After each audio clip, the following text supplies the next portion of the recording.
Good day. Welcome. It's Cellar Chats. I'm Chris. We're here at the second glass. I'm in the cellar. I'm chatting. I'm tasting wine, talking wine, doing all the wine things. Welcome to another lovely week here in the beautiful Port City. And this week, a flight after my own heart, of course. We're doing Italian. It is chilly outside. We've got a cool, very proper fall weekend ahead of us. And what a better way to warm your soul, entice your taste buds than a lovely flight of Italian wines. So we're going to kick it off this flight with the ever lovely, always delicious Pra winery based in Soave. This is their Otto bottling. And then we're going to kind of head across the top of Italy over to Piedmont to have a little Dolcetto di Alba from our friends at Fratelli Alessandria up in the very northern reaches of Barolo region. And then we're heading way south down to Basilicata for some really delicious Aglianico del Vulture from Musto Carmelitano. So let's get into this flight. So again, kicking it off up in the Veneto. We're not far from Verona here in Soave. We're doing a little Garganiga. This is 100% Garganiga. I'll show you the label again, sorry. The Pra Soave, their Otto bottling. So Otto was the name of the proprietor Graziana's dog, who sadly passed away a handful of years ago. But he lives on in memory and in name through this bottling. This is their entry level, like I said, 100% Garganiga in the Soave Classico DOC. Actually, I think it might be DOCG. I should know these things. DOC. You can use Garganiga, Trebbiano di Soave, and I actually think that they allow like Chardonnay and some other international grape varieties, but for the most part, what is regarded as the pinnacle of Soave Classico is Garganiga and Trebbiano di Soave, also known as Verdicchio, a little further south in the Marche. The Pra winery is, at least in my opinion, probably one of I am biased, but one of the very top-notch producers of Soave.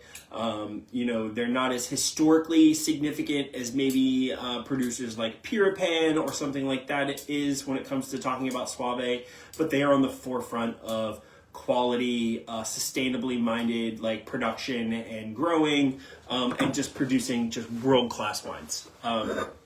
The wine itself is, wow, so pretty. Really lovely kind of stone fruit, a little bit of citrus. It's got a lot of fruit intensity while having this underlying level of minerality, which is really beautiful.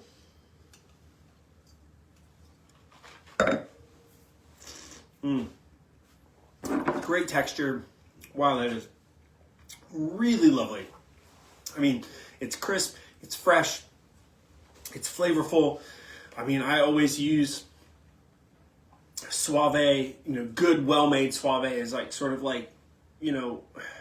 downplay Pinot Grigio, because there are so many great Pinot Grigios and it's not fair to keep harping on them. But the majority of Pinot Grigio on the market is not very exciting. And if you come across a menu and you see Soave on the menu, either by the glass or by the bottle, it's probably going to really over-deliver because they tend to not be super expensive, even than most top-end bottlings.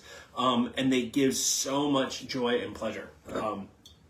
That wine is super delicious.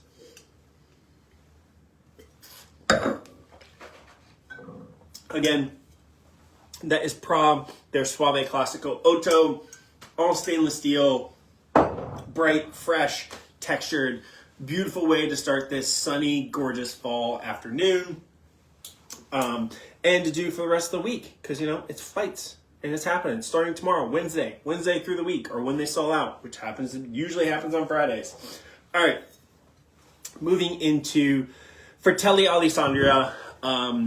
This is a producer that just brings so much joy to me, honestly. Everything they make is really spectacular, but their Dolcetto always stands out to me. And Dolcetto is one of those grapes that very few people give any time, energy, or reference to.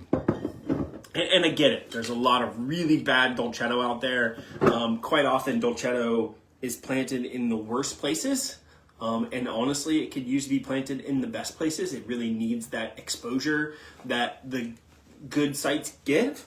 But unfortunately, Nebbiolo is king, and Nebbiolo gets to take over those. So it's not that often that you come across a Dolcetto that really is special. This is one of those wines, for me at least. I mean, so Fratelli Alessandria, they're based in Verduno, so the very northern reaches of the Barolo zone. Really small area, noted for like their aromatic, high-toned, fresh, like vibrant Barolos. Those are basically all terms that you never hear when you talk about Barolo, but that's what they do. Lots of floral characteristics, and their Dolcetto really falls in line with that same characteristic, only through the lens of Dolcetto. Not to be confused with, people see Dolcetto and they go, oh, Dolcetto, it means little sweet one. That's not at all what it has to do with.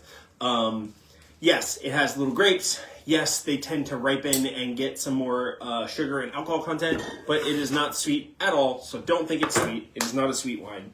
And Dolcetto is that wine that in the Piedmont, this is what people drink on the daily basis. People in Piedmont and in Italy and really the rest of the world don't drink the most top echelon wines every day. People are not drinking, top end Barolo and Grand Cru Burgundy every day. They're drinking like well-made everyday wines like Dolcetto and Soave and things like this that are absolutely delicious, tons of bang for the buck, do all the things you want, but they don't cost an arm and a leg. And the Fratelli Alessandria Dolcetto is far and away, to me, one of the biggest arguments for why you should pay more attention to things like this. The nose is a little bit of herbs, a little bit of spice, dark fruits, blackberries, a little plumminess. There definitely is like a little grapiness to Dolcetto, and I mean that in a good way, not in a bad way. Look at that color, just like this beautiful kind of like purplish, ruby hued tinge, like absolutely gorgeous violet color.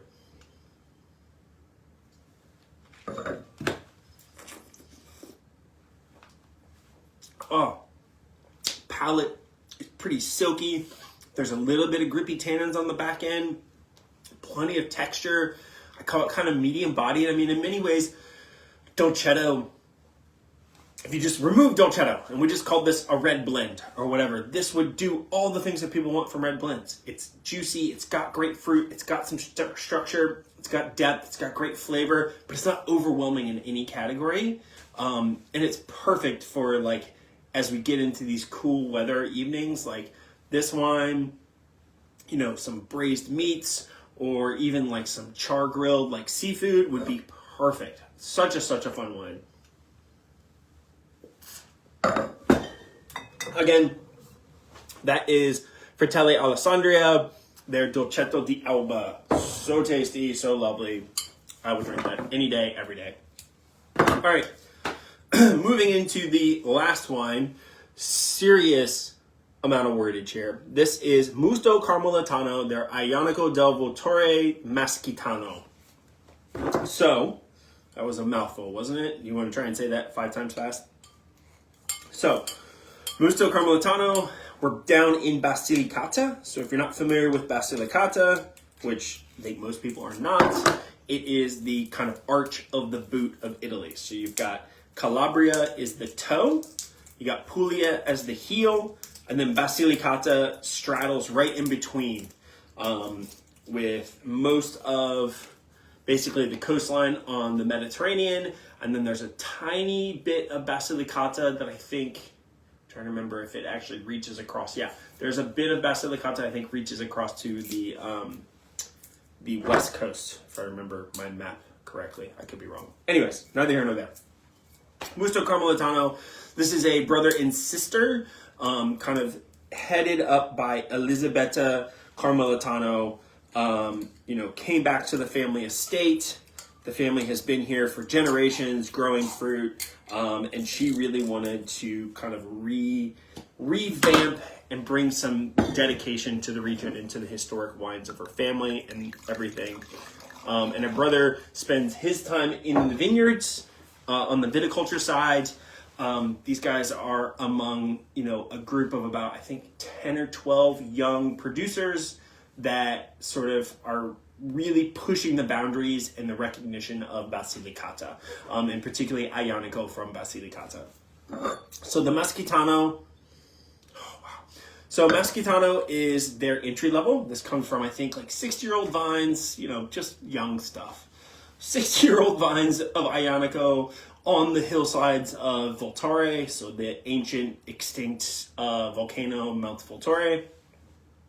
And Maschitano is a reference to the town where the family is from, which is Maschito, I think is actually what it is what it's pronounced as.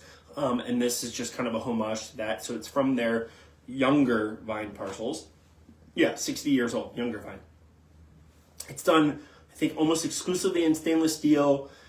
It is such a fun and interesting and different wine. And to me, there are a few wines that really, say, it's fall, like this wine. Aglianico del Vulture, in particular, it has, these volcanic soils. And this wine always has, to me, like cocoa powder covered cherries. I know that's really specific, but that's what I get. Like very specifically cocoa powder, not chocolate, not mocha, cocoa powder. Basically, think a dark cherry, like truffle that's been rolled in cocoa powder. That kind of grittiness and kind of slightly bitter cocoa characteristic with the sweet pungency of a black cherry. And that is essentially this wine in food form. On the nose, definitely get a little smoky, herbaceous notes. Beautiful, deep, kind of I'll call it slightly brickish, but definitely opaque, ruby purple color. The palate is structured, great tannins, really beautiful kind of flavor profile. Again, more of that cocoa powder, dark chocolate, dark black cherry. I call them medium to full tannins. Aglianico actually has some of the most intense tannins outside of Nebbiolo and Sagrantino. Aglianico has some really great tannic structure, which makes it great for aging. But this wine is definitely calling for braised meats, more hearty, rustic foods. But it's also a wine that for me, with just a lovely charcuterie board and sitting outside when it's nice, a little bit chilly, this kind of warms up your whole body and your soul and just makes you super happy. So again, please come out, support local businesses, have some great flights, and drink great Italian wine.